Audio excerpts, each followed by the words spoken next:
कवी म्हणतात की मी अनाथ आहे आणि तू स्वामिनी आहेस, म्हणजे स्नेहार्द्र आहेस, तुझ्यामध्ये स्नेह आहे, तुझ्यामध्ये प्रेम आहे आणि तुझी अशी ख्याती आहे, तुझ्याबद्दल तुझा असा स्वभाव आहे की तू अनाथांना जवळ करतेस आणि मी अनाथ आहे.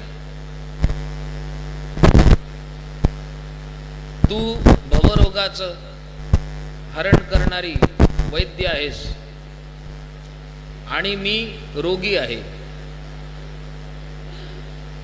तू आमची पाप धुणारी आहेस, तू पावनी आहेस आणि मी पतित आहे. आता तुझ्या समोर मी आलोय, आता तू काय करावंस असं मी काही तुला सांगत नाही. तुला जे योग्य वाटेल ते कर. मत्समो पातकी नास्ति पापघ्नीत्वत् समानहि एवं ज्ञात्वा महादेवी यथा योग्यं तथा कुरु. माझ्यासारखा दुसरा पापी नाही, तुझ्यासारखी पापांचा नाश करणारी दुसरी नाही. आता मी तुझ्या समोर आलेलो आहे, आता तुला जे योग्य वाटेल ते कर.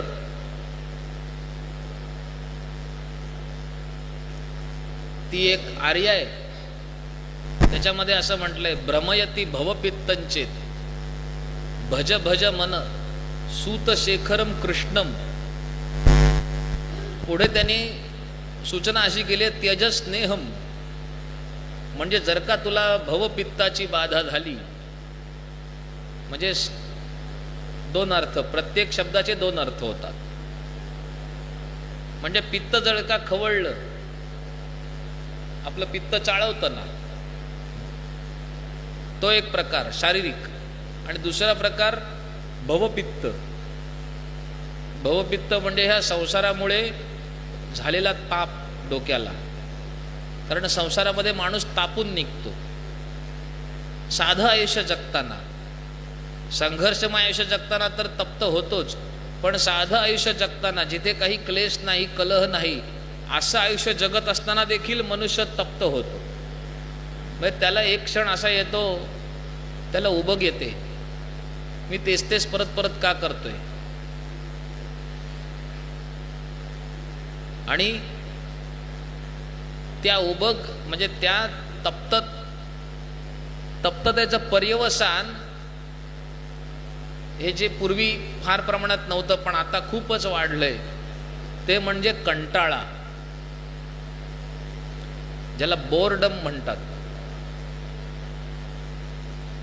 त्या संसाराने तप्त होण्याचं जे पर्यवसान आहे ते कंटाळ्यामध्ये आहे.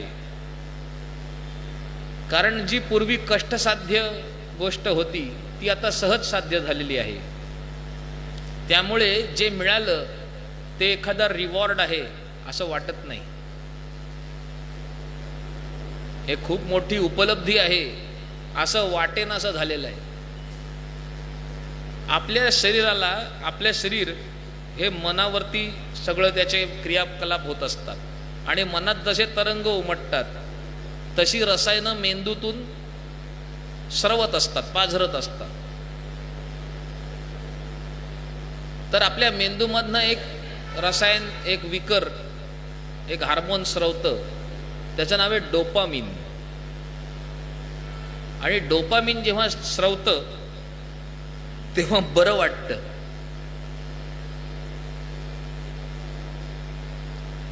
कुठलीही गोष्ट झाल्यानंतर जेव्हा बरं वाटतं ना तुम्हाला, म्हणजे पाय चेपले की बरं वाटतं, गोड खाल्लं की बरं वाटतं, झोप झाली की बरं वाटतं. हे जे बरं वाटणं आहे ना, हे त्या डोपामिनमुळे होतं. आता आपल्याला इतकं बरं वाटायला लागलंय, प्रमाणापेक्षा जास्त इतकं बरं वाटतं आपल्याला की ते डोपामिन सतत प्रवाह चालूच असतो डोपामिनचा. आणि ते बरं वाटणं थांबलं की ते डोपामिन थांबतं. म्हणजे ज्यामुळे बरं वाटतं ती गोष्ट थांबते, ज्यामुळे बरं वाटतं ती गोष्ट थांबली की डोपामिनचा प्रवाह थांबतो. शरीराला व्यसन झालेलं असतं त्या डोपामिनचं. शरीराला डोपामिन हवं असतं, म्हणून ती बरं वाटणारी गोष्ट तो परत परत करतो, अजून अजून करायला बघतो.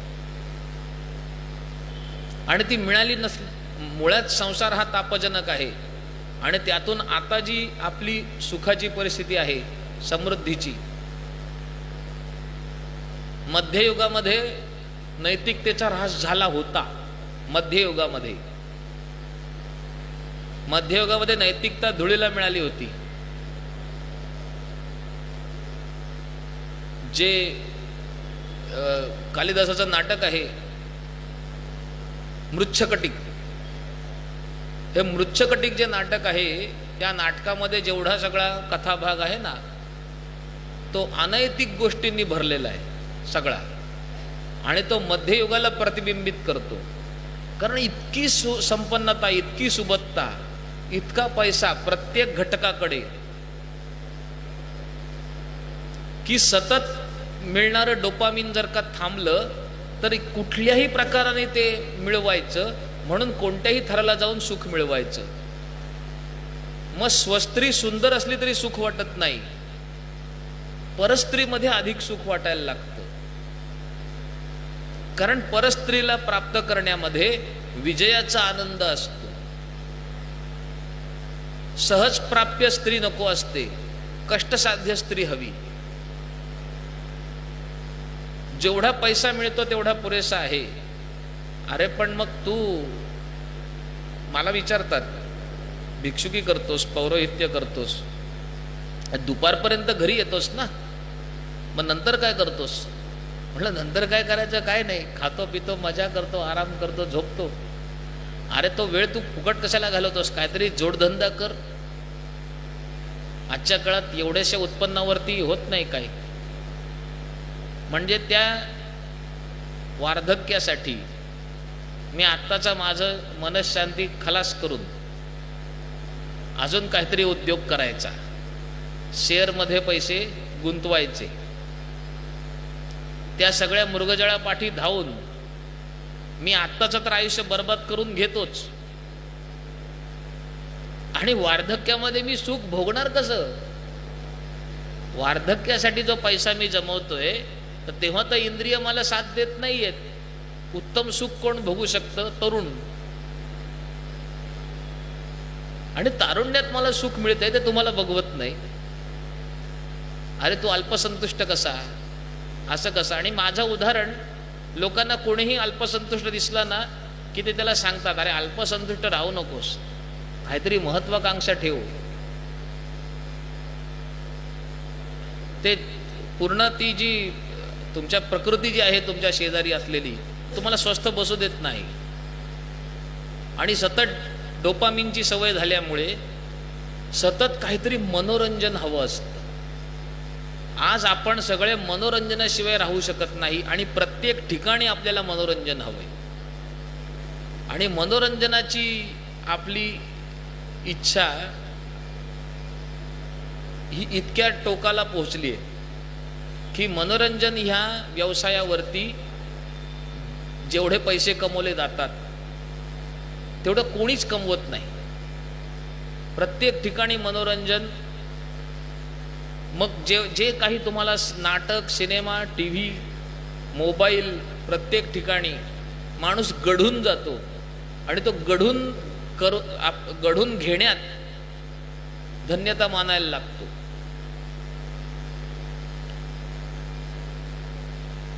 तर तो संसार जो आहे ना, हा तापदायक असतो. संसार करून करून, हां, तुम्ही जर का तपस्वी जीवन जगत असाल कष्टसाध्य जीवन जगत असाल तर संसार तापदायक नाही होणार. म्हणजे आपण काय करतो की महिनाभर किंवा आठवडाभर, आता आठवडाभर मरेस्तोवर काम करायचं, गधा मजुरी भरपूर काम करायचं आणि वीकेंड मात्र मजा करायची. असं आता आपलं सगळं झालेलं आहे आयुष्य.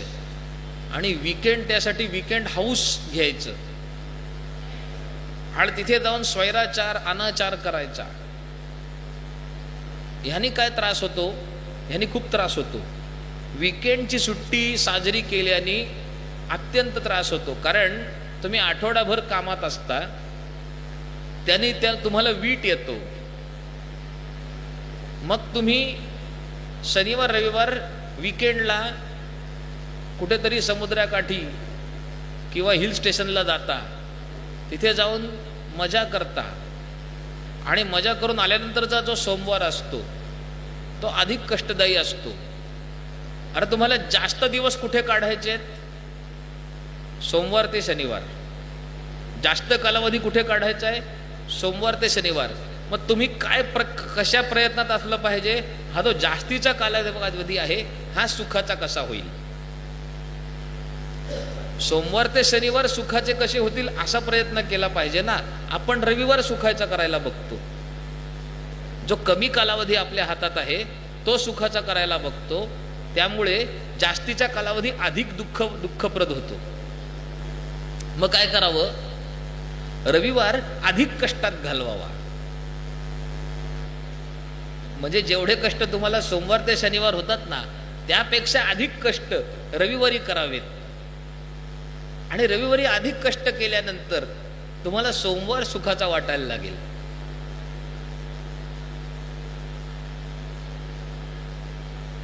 त्यामुळे सुट्टी ही अधिक कष्ट करण्यासाठी घ्यायची, त्या दिवशी लोळत पडू नये. त्यामुळे मग त्याने काय होईल? तुमचा फायदा आहे. हे अध्यात्म नाही सांगत आहे मी, हा व्यवहार सांगतो. एकदम व्यवहार आहे. सुट्टीमध्ये अधिक कष्ट करा म्हणजे आठवड्यात कमी कष्टात जाईल.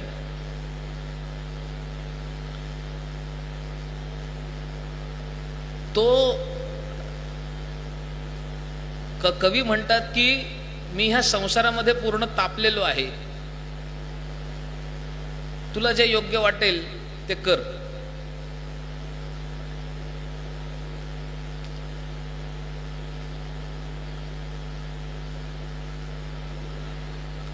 कवी म्हणतो आम्ही या संसाराच्या तापाने तप्त झालेलो आहोत. तर कवी काय म्हणतो? संसारामध्ये कितीही मी सुख मिळवण्याचा प्रयत्न केला तरी सुखाचा केवळ आभास प्राप्त होतो. प्रत्यक्ष सुख हाताला लागत नाही, सुखाचा आभास प्राप्त होतो. म्हणून कवी म्हणतो मी तुझ्या चरणाशी येतो. तुझ्या ज्या लहरी आहेत त्या लहरींचा जो खळखळाट आहे तो ध्वनी श्रवण करून, जसा वेदध्वनी श्रवण करतो तशी आम्हाला अनुभूती होते. त्याचे तुषारात म्हणजे प्रत्यक्ष आतमध्ये गंगेमध्ये प्रवेश करून स्नान करणं तर आहेच, पण अजून एक आनंद देणारी गोष्ट आहे की गंगेच्या काठावर बसावं आणि तिच्या लाटांमुळे, तिच्या प्रवाहामुळे जे तुषार उडतात ना अंगावरती, ते तुषार अंगावर घेतल्याने तर अजून एक निराळा आनंद प्राप्त होतो. म्हणून प्रोक्षण हा एक विधी आहे. संध्येमध्ये मार्जन हा विधी आहे. म्हणजे बोटांनी थेंब थेंब पाणी अंगावर उडवायचं, प्रोक्षण करायचं. जेव्हा पुण्याहवाचन असतं तेव्हा त्या कलशामध्ये गंगा इत्यादी तीर्थांना आवाहित करून त्या पाण्याने यजमानांना प्रोक्षण करतात. प्रोक्षण जेव्हा होतं ना शरीरावरती, भरपूर पाणी प्रवाहाने पडलं तर शरीराची प्रतिक्रिया वेगळी असते आणि बारीक तुषार जेव्हा शरीरावर पडतात तेव्हा शरीराची प्रतिक्रिया निराळी असते. त्या गोष्टींना त्याला मराठीत वाक्प्रचार आहे, शरीर पुलकित होतं. तुषार अंगावर पडले की शरीर पुलकित होतं, अंग शहारतं आणि त्या आनंदामध्ये आम्ही आमचे संसाराचे ताप विसरून जातो, असं कवी म्हणतात. सतत गंगेचं स्मरण प्रत्येक ठिकाणी कवी काय म्हणतात, प्रत्येक श्लोकामध्ये कोणतीही गोष्ट ते गंगेशी आणून निगडीत करतात, गंगाजलाशी आणून निगडीत करतात. तुम्ही प्रत्येक कवी सांगतात की प्रत्येक जलामध्ये गंगाजल बघा, प्रत्येक जलामध्ये गंगाजल बघा. आम्हाला जो मार्जनाचा मंत्र सांगितलाय, तुषारांवरनं ती गोष्ट आठवली. त्याच्यामध्ये असा शब्द आहे उशतीरीव मातरहा, उशतीरीव मातरहा. म्हणजे आपल्या शिशूला स्तनपान करवणाऱ्या स्त्रिया ज्याप्रमाणे आपल्या शिशूला पुष्ट करतात, तसं हे पाणी माझ्या अंगावर पडून माझ्या अंतरात्म्याला पुष्ट करू दे, अशी प्रार्थना आहे ती. तर प्रत्येक पाण्यामध्ये पुण्यजल, गंगाजल बघण्याची सवय लावण्याचा अभ्यास आपण ह्या श्लोकातून, स्तोत्रातून करतो. एक मनुष्य होता, तो गंगेचा मोठा भक्त होता. सतत गंगा गंगा, गंगेचं कीर्तन सतत. आणि जलाशय दिसला कोणताही, पृथ्वी तलावरचा कोणताही जलाशय दिसला की तो एकदम हर्षनिर्भर होऊन तिथे धावायचा आणि स्नान करायचा. आणि स्नान करून आल्यानंतर नृत्य करायचा, अरे वा मला गंगा स्नान घडलं, मला गंगा स्नान घडलं. कोणत्याही जलाशयात तो शिरायचा आणि स्नान करायचा आणि आनंदाने नाचायचा, मला आज गंगा स्नान घडलं, आज माझं केवढं भाग्य आहे. विहीर असो, तलाव असो, नदी असो, ओढा असो, काही असो, जलाशय दिसला की स्नान आणि गंगेचं स्मरण. लोक हसायची, हा काय असा वेडा आहे. कोणी त्याला बघायचं, अरे ही तापी आहे, अरे ही कृष्णा आहे, असं त्याला लोक सांगायचे. तो म्हणत नाही, ही गंगा आहे, सगळ्या नद्या ह्या गंगा आहेत, सगळीकडे तो स्नान करायचा. एकदा असं झालं की त्याचं जीवन संपलं आणि तो वर गेला. वर गेल्यानंतर हिशोब काढला, ह्याची काय काय पुण्य आहे ते बघा. चित्रगुप्ताने सांगितलं, याच्या नावावर रोज गंगा स्नान लिहिलंय. ह्याने काय केलंय आयुष्यात, रोज गंगा स्नान केलंय. तो गंगेला कधी आयुष्यात किती वेळा भेटला असेल माहिती नाही, प्रत्यक्ष गंगेला जाऊन किती स्पर्श केला असेल, पण तो जिथे जायचा तिथे तो गंगाजलच बघायचा.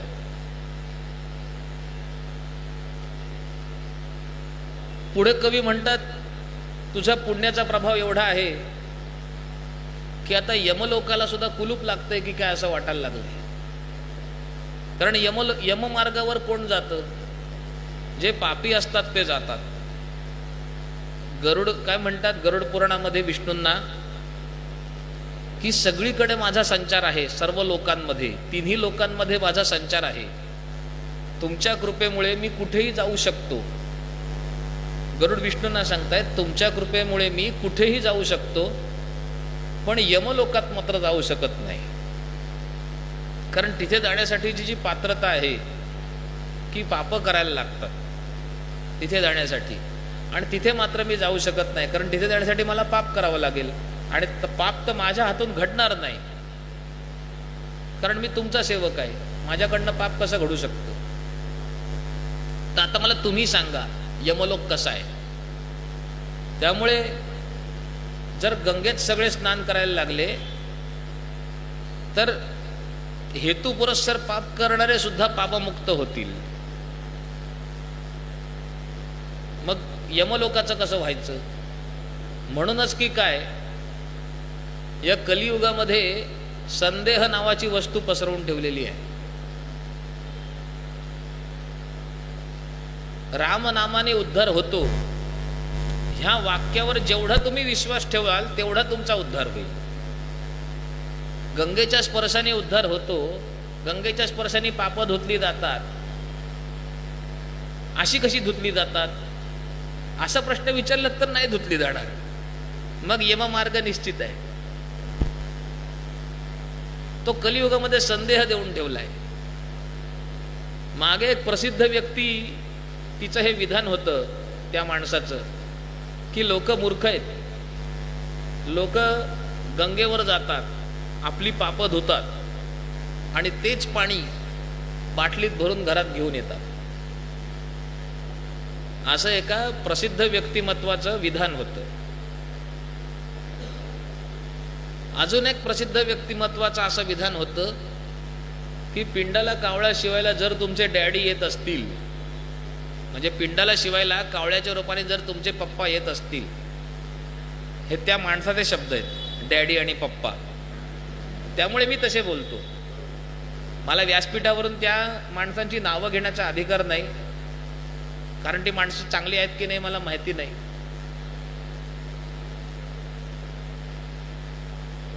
तर त्यांना, त्या कावळ्याला तुम्ही बंद करून ठेवा पिंजऱ्यामध्ये आणि येणाऱ्या जणाला सांगा, हे बघा माझे डॅडी. असं एक प्रसिद्ध व्यक्तिमत्व बोललं होतं, प्रभावी व्यक्तिमत्व. आणि दुसरं एक प्रभावी व्यक्तिमत्व हे बोललं होतं की माणसं आपली पापं धुवायला गंगेवर जातात, गंगेमध्ये आपली पापं धुतात आणि ज्या पाण्यात पापं धुतली तेच पाणी बाटलीमध्ये भरून आपल्या घरी आणतात. मी ह्या लोकांचं नाव यासाठी घेत नाही, कारण हा एक माणूस नाही आहे, लक्षात घ्या. हे आपण सगळेजण आहोत. ह्या नेत्यांच्या रूपाने, ह्या अभिनेत्यांच्या रूपाने बोलणारे जे आहोत ना, ते आपणच आहोत. आपलंच प्रतिबिंब येते आणि आपल्या मनातला पाखंड, आपल्या मनातले कुविचार हे साठून साठून जिथे आपण आपलं लक्ष केंद्रित करतो ना, आपण आपला चेतना केंद्रित कुठे करतो? नेत्यांकडे, अभिनेत्यांकडे. मग आपली ऊर्जा तिथे जात असते. ऊर्जेला प्रवाह आहे. त्यामुळे तुम्ही ज्या नेत्यांकडे आणि अभिनेत्यांकडे आपलं चित्त केंद्रित करता, त्यांच्यापर्यंत तुमची ऊर्जा पोहोचते आणि ती जशी ऊर्जा पोहोचते तशी विधानं ते लोक करतात. आता हे तर्कसंगत, त्यांच्या वरकरणी दिसायला तर्कसंगत वाटतं, पण जो अभ्यास करतो, अर्थात मी काल म्हणालो, आपण आपली मतं मांडतो ती ऐकीव गोष्टींवर मांडतो की अभ्यास करून मांडतो? अभ्यास कोणी केलेला नसतो, पण मत मात्र सगळ्यांचं असतं. नदी प्रवाहाने शुद्ध होते. नदी शुद्ध का राहते? कारण ती प्रवाही असते. तुम्ही जिथे पाप धुतलीत ती पाप तिथे राहत नाहीत. दुसरी गोष्ट, पाप धुणे म्हणजे ती अंगावरनं अशी काढून तिथे टाकून देणे असं नाही. पाप धुणे म्हणजे ती पाप नष्ट करणे. ती पाप नष्ट होतात, धुतली जातात. म्हणजे जसं आपल्या अंगावरचा साबण पाण्यात उतरलं की त्या फेस असा पाण्यावर तरंगत जाताना दिसतो, तशी पाप नसतात. पाप म्हणजे तुमच्या शरीराच्या उष्णतेसारखी आहेत. शरीर जर तुमचं उष्ण झालं असेल आणि तुम्ही पाण्यात उतरलात तर ती उष्णता निघून जाते आणि तुमचं शरीर पाण्यासारखं थंड होतं. तशी पाप आहेत. पाप हा ताप आहे. तो ताप नाहीसा होतो, धुतला जातो, म्हणजे तिथे पाण्यात उतरत नाही. आणि गंगाजल तुम्हाला पवित्र करत असल्यामुळे त्या पाण्यामध्ये काहीही नसतं, अनिष्ट असं काही नसतं. जर काही असलं तर ते स्वतःहून नष्ट पण होऊन जातं. गंगाजलाच्या पाण्यामध्ये जी क्षमता आहे की ती मायक्रोब्सला मारून टाकतं. मी आधी पण सांगितलं असेल, परत सांगतो, कितीही गढूळ गंगाजल घरी घेऊन या, कितीही चिखलयुक्त गंगाजल घरी घेऊन या आणि ते तसं काही महिने, 2-3 महिने ठेवून द्या. ठेवल्यानंतर काय तुरटी फिरवायची नाही, क्लोरीन घालायचं नाही, काही नाही, नुसतं ठेवून द्यायचं. त्याचा जो गाळ असतो, माती जी असते ती खाली बसते आणि त्याचे जे जंतू असतात ते सेल्फ डिस्ट्रक्ट, स्वतः बस्ट होऊन जातात पाण्यामध्ये, जिवंतच राहत नाहीत किंवा त्यांची कॉलनी वाढवत नाही. त्यामुळे गंगाजलाच्या गडूला किंवा बाटलीला शेवाळ धरत नाही आतमध्ये. तुम्ही ते पाणी हलक्या हाताने अलगद दुसऱ्या बाटलीत ओतून घ्या आणि खालचा जो गाळ आहे तो कुठेतरी झाडाच्या कुंडीत वगैरे टाकून द्या. पुन्हा किंचित थोडासा गाळ त्याच्यामध्ये खाली जमेल. परत तो वरचं पाणी सेटल झालेलं ओतून घ्या एकदम नितळ गंगाजल ज्याच्यात एकही जंतू नसतो असं तुम्हाला मिळेल. आणि हे आत्ता नाही, खूप आधीपासून त्याची परीक्षणं झालेली आहेत. आत्तासुद्धा प्रयागराजला जिथे मौनी अमावस्येच्या दिवशी 20 कोटी लोकांनी स्नान केलं, 20 कोटी लोकांनी, तिथलं पाणी घेऊन लॅब टेस्ट केलं गेलं, ते तुमच्या घरातल्या नळाला येणाऱ्या पाण्यापेक्षा कमी TDS त्या पाण्याचा दिसला. 20 कोटी लोक जिथे स्नान करून गेले तिथल्या पाण्यामध्ये. त्यामुळे गंगाजलाबद्दल गरुड पुराणात शिक्षा सांगितलेली आहे, तीर्थाची निंदा करू नये कधीच. तुम्ही तीर्थक्षेत्रावर जाऊ नका, तुमची इच्छा नसेल तीर्थक्षेत्रावर जाऊ नका, पण कधीही चुकून असा शब्द मनात तोंडातून येऊ देऊ नका, हे छे त्या दशाश्वमेध घाटावर तर कोण जाईल बाबा, इतकी घाण असते तिथे. छे त्या मणिकर्णिका घाटावर कोण जाईल बाबा, तिथे नुसती प्रेत सोडून देतात. असे मी बोलतोय हे शब्द, हे मी देखील माझा अपराध आहे.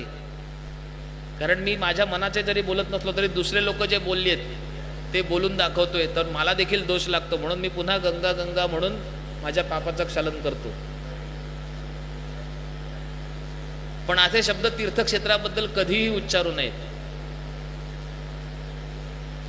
तीर्थातल्या गुरुजींबद्दल काही बोलू नये, तीर्थातल्या व्यावसायिकांबद्दल काही बोलू नये, तीर्थक्षेत्रातल्या कोणत्याही गोष्टीबद्दल अन्यत्र निंदा करू नये. हा पावसाला काही बोलू नये. पाऊस पडत असेल तर त्याला शिव्या घालू नयेत. हा पाऊस का आला, हा पाऊस नाही आला तर बरं होईल, आमच्या घरी मुंज आहे, आमच्या घरी लग्न आहे. मग ते कार्य झाल्यानंतर लोक काय म्हणतात, बरी पावसाने कृपा केली. म्हणजे पाऊस नाही पडला. पाऊस नाही पडला ही कृपा नाही आहे मित्र हो, ही अवकृपा आहे. असं विधान कधी करू नये की बरं झालं पाऊस नाही पडला, पावसाने कृपा केली, आमचं कार्य व्यवस्थित पडलं.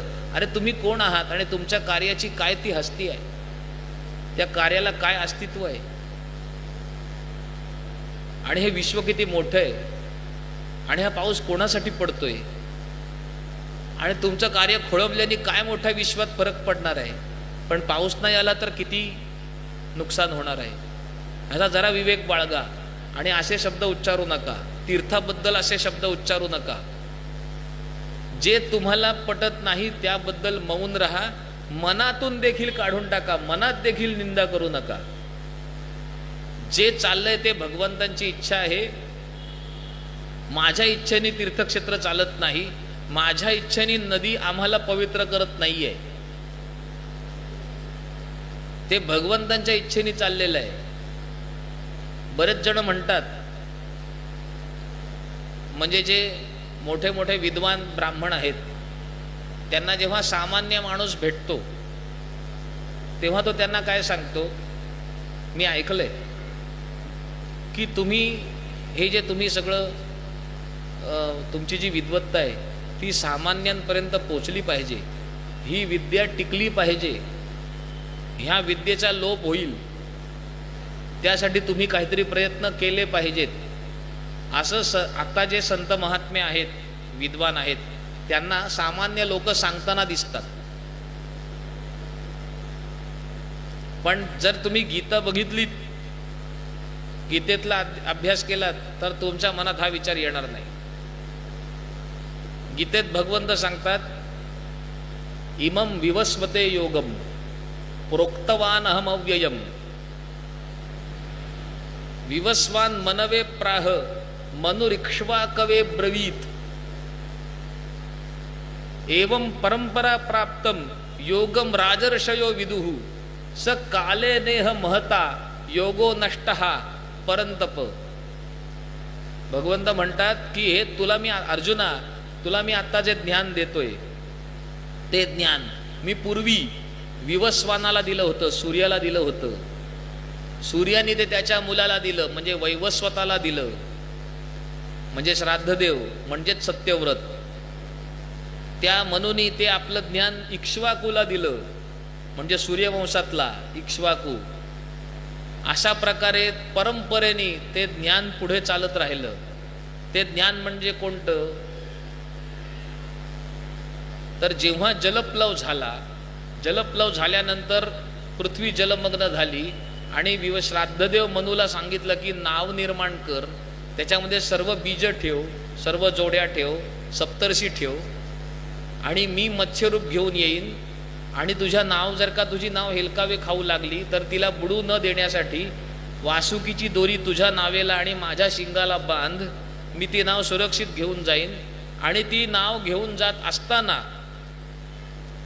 मी उपदेश करीन,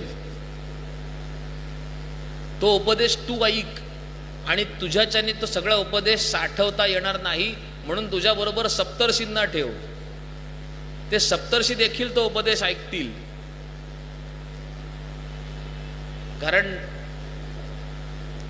एक हार्ड डिस्क पुरेशी नाही ना होणार सगळा डेटा स्टोअर करायला, अजून सप्तर्षी पाहिजेत, सगळ्या प्रकारचे डेटा स्टोअर पाहिजेत, सगळ्या चिप पाहिजेत, सगळं पाहिजे. तर त्यांना तुझ्याबरोबर ठेव, आणि मग त्या सप्तर्षींना त्यांचं सहाय्यता घेऊन जेव्हा पुन्हा सृष्टी निर्माण करशील तू, तेव्हा हे ज्ञान तुला उपयोगाला येईल.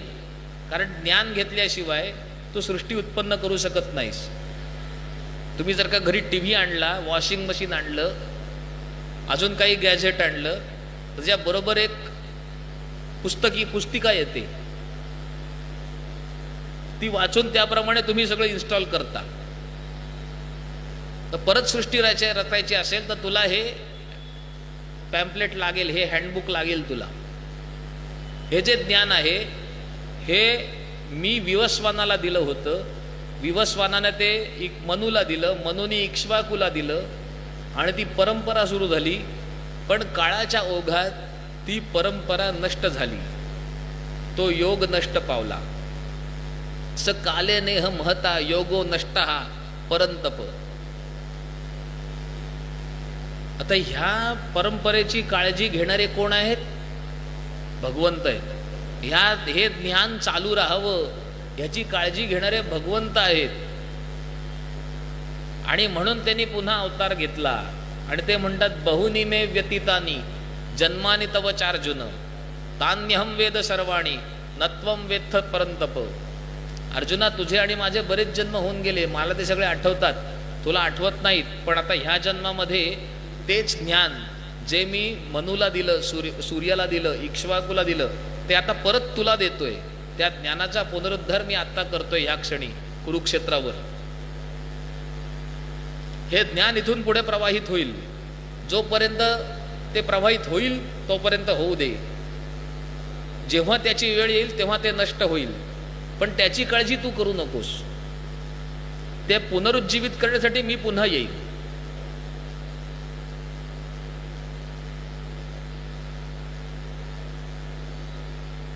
तर भगवंत, आपण मनुष्याला हे प्रश्न पडत असतात की हे असं झालं तर कसं होईल, हे ज्ञान संपून गेलं तर कसं होईल, ही परंपरा नाहीशी झाली तर कशी होईल. आपल्याला ते विचार करण्याची गरज नाही. मनुष्य तीर्थावर संदेह घेतो, मनुष्य देवावर संदेह घेतो. मंत्रे तीर्थे तथा देवे वैषज्ये ब्राह्मणे गुरौ यादृशी भावना यस्य सिद्धिर्भवति तादृशी. तो प्रत्येक ठिकाणी संदेह घेतो, तसाच तो गंगाजलावर देखील संदेह घेतो. गंगाजलाची निंदा करतो, तीर्थाची निंदा करतो, आणि पुन्हा यमराज जे आहेत ते निर्धास्त होतात. आधी ते धास्तावलेले असतात. सगळ्यांचाच जर का विश्वास बसला तर यमलोकाला कुलूप लागायची पाळी येईल. हे कवीचे शब्द आहेत की आता अशी वेळ आली आहे गंगे तुझ्यामुळे की आता यमलोक ओस पडायला लागलाय. म्हणून कळीकाळामध्ये संदेहाची पेरणी केलेली आहे.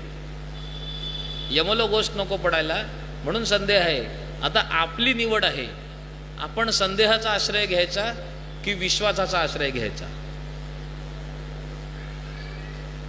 कारण काल मी सांगितलं होतं प्रत्यक्ष, अनुमान आणि शब्द ही 3 प्रमाणं आहेत. यापैकी शब्द प्रमाण हे सर्वात जास्ती विश्वसनीय असतं.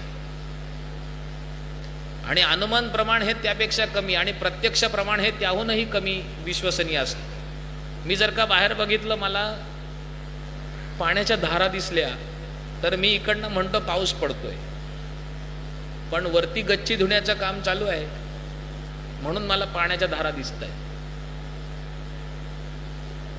मी जर का बाहेर गेलो तर मला रस्ता ओला झालेला दिसला आणि मी म्हटलं पाऊस पडतोय, पडून गेला, पण वास्तवामध्ये तिथे एक पाण्याचा टँकर गेला ज्याचं झाकण उघडं राहिलं होतं. त्यामुळे प्रत्यक्ष प्रमाण, अनुमान प्रमाण हे तुम्हाला फसवतं.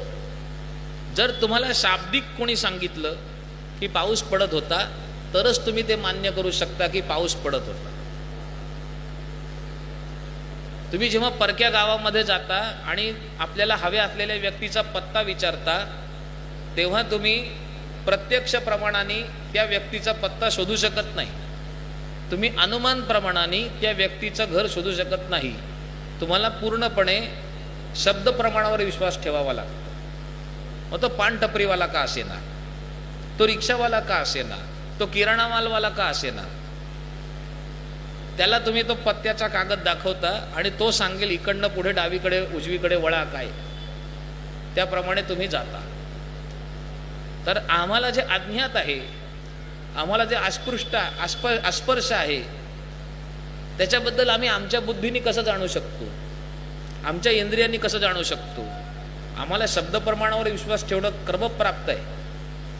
त्यामुळे ऋषीमुनींनी जे सांगितलंय ते शब्द प्रमाण आहे. त्यांचा अभ्यास खूप झालेला आहे. त्यांनी अमुक एका गोष्टीचा काय परिणाम होतो याचा 3 पिढ्या, 4 पिढ्या, 7 पिढ्या अभ्यास केलेला आहे. प्रयोगशाळेमध्ये असताना निरीक्षण, निष्कर्ष असे सदर असतात की आधी निरीक्षण होतं आणि मग निष्कर्ष काढला जातो. तर जे निरीक्षण आहे त्यांचं, बाबा एका ठिकाणी अशा पद्धतीचा विवाह झाला तर ह्याचा परिणाम काय होतो, त्याचं त्यांनी पुढच्या 7 पिढ्यांचा अभ्यास केला.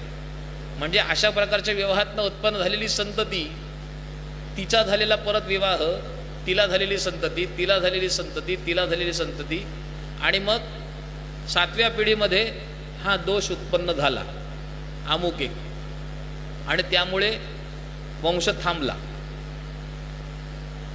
असं त्यांनी बघितलं. काही ठिकाणी 3ऱ्या पिढीमध्ये तो दोष उत्पन्न झाला आणि अवयव वैकलव्य उत्पन्न झालं, हे त्यांनी बघितलं. जे तुम्ही आम्ही बघू शकत नाही. आपल्यात एवढं आयुष्य नाही की आपण आपल्यापासून उत्पन्न होणाऱ्या पुढच्या 7 पिढ्या किंवा 3 पिढ्या किंवा 4 पिढ्या बघू शकू. जे त्या ऋषीमुनींनी बघितले म्हणून ते चिरंजीव आहेत. त्यांना चिरंजीवित्व कशासाठी दिलंय देवानी? डॉक्युमेंटेशन करण्यासाठी प्रत्येक तुमच्या घडामोडींचं, आणि त्यानुसार ते लिहून ठेवतात, असं करा, असं करू नका. म्हणून आपल्याला त्याच्यावर पूर्णपणे अंधविश्वास आवश्यक आहे. पूर्णपणे अंधविश्वास, कुठलाही तर्क न लावता, कुठलेही त्याच्याबद्दल चिंतन म्हणजे अन्य काही संदेह न उत्पन्न करता पूर्णपणे विश्वास, हे आपलं कर्तव्य आहे, आपल्या हिताचं आहे. पुढे कवी म्हणतात, अनंत ब्रह्मांडे ज्या पाण्यात तरंगत असतात,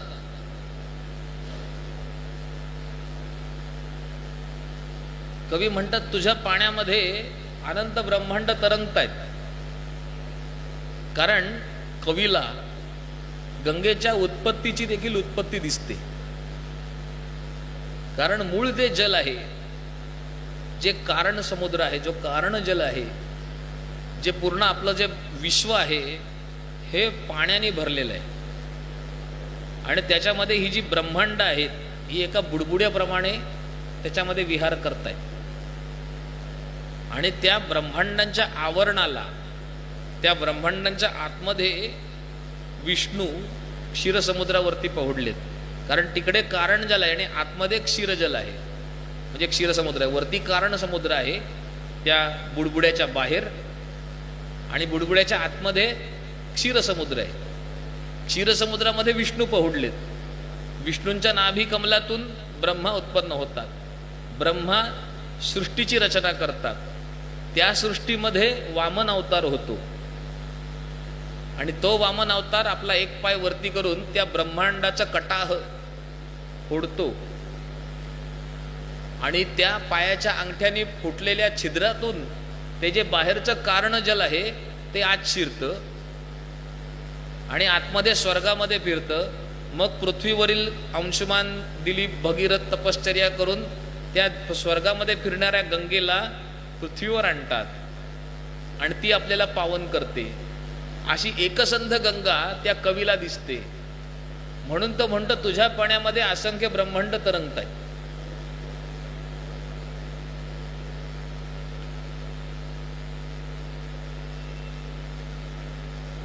सर्व देव आणि यक्ष किन्नर वगैरे सगळे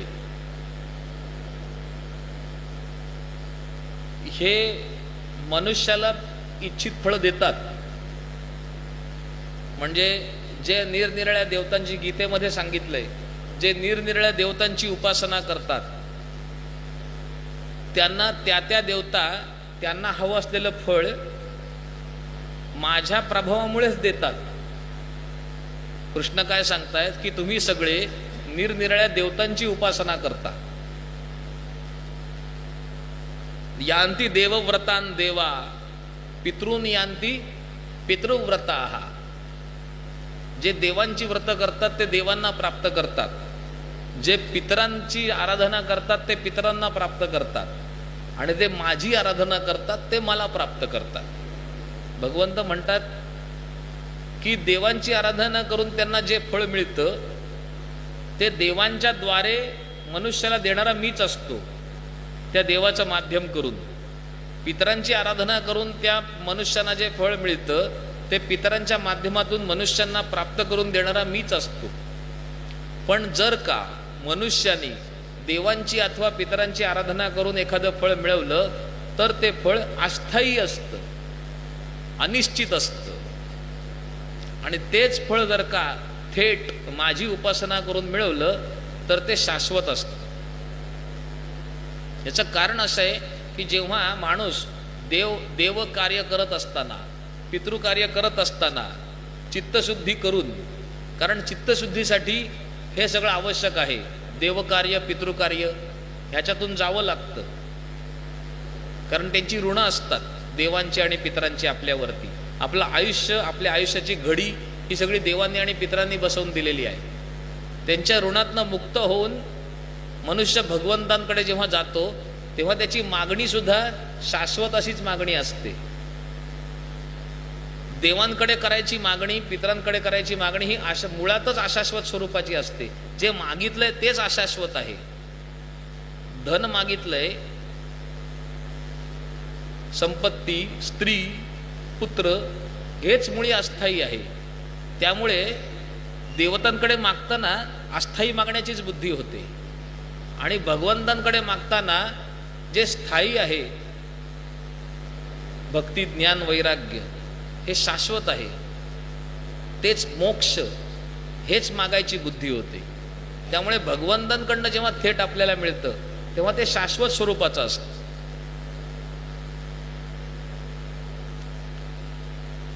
पण होतं काय, मनुष्य जे देवकार्य पितृकार्य करायला हवं, मुळात आता अशी परिस्थिती झाली आहे की कर्तव्य म्हणून ते सुद्धा ते केलं जात नाही. देवकार्याचा पितृकार्याचा लोप झालेला आहे. ज्या देवकार्य जी काही होत असतील ती थोडी सुद्धा अप टू द मार्क नसतात, इतकीशी सुद्धा. 10% पण आपण पोचत नाही. 20% म्हणजे पुढे तर बाजूलाच राहिलं. आणि पितृकार्य तर प्रायः लोपच झालेली आहे पितृकार्यांचा. पण जरी ती मनुष्य एखादा करायला लागला तरी देखील तो तिथून पुढे जायचा विचार करत नाही.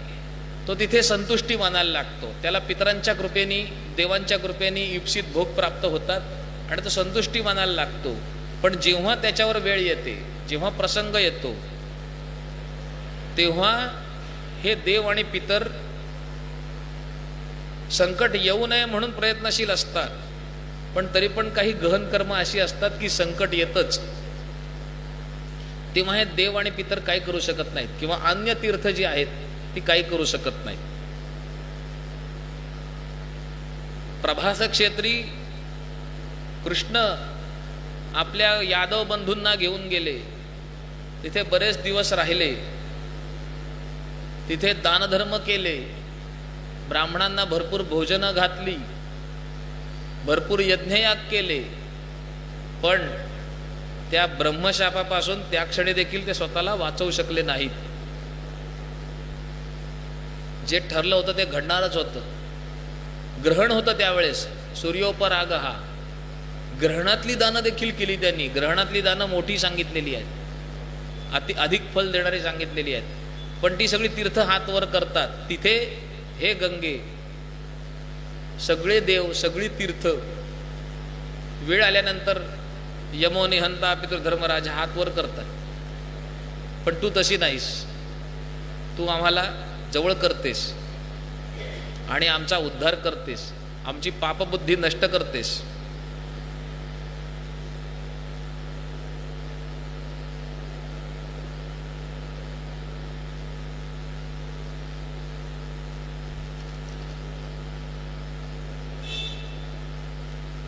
आपला समय पूर्ण झालेला आहे. आपण आता विराम घेऊया. उर्वरित श्लोकांचा अर्थ उद्या बघू. कायेन वाचा मनसेंद्रियैर्वा बुद्ध्यात्मना वा प्रकृते स्वभावात करोमि यद्यत् सकलं परस्मै नारायणायेति समर्पयामि. हरये नमः, हरये नमः, हरये नमः. हरिः ओम तत्सत्. कृष्ण.